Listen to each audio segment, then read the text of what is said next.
The Heidi Chronicles is Wendy Wasserstein's 1988 Tony Award-winning play that follows art historian Heidi Holland and her friends over 20 years. Mad Men star Elisabeth plays the title character.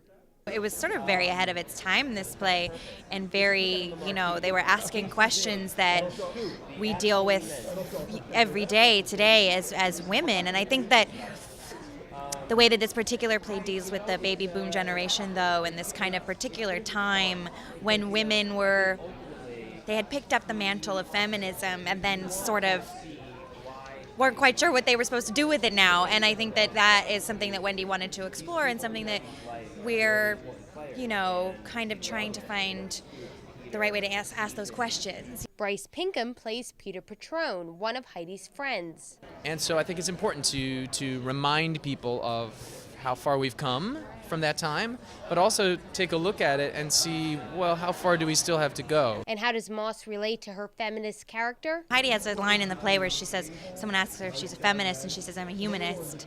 And I think that's feminism. I don't think it's about being a man or a woman. It's just about human rights. And cast member Jason Biggs says the character of Heidi is a lot like playwright Wendy Wasserstein. So much of Heidi, Wendy is in Heidi. I mean, so much of Wendy is in all of her characters, but the Heidi Chronicles is really a very personal story for her. I just want to do right by her. Biggs plays another of Heidi's friends, Scoop Rosenbaum. He's a little arrogant.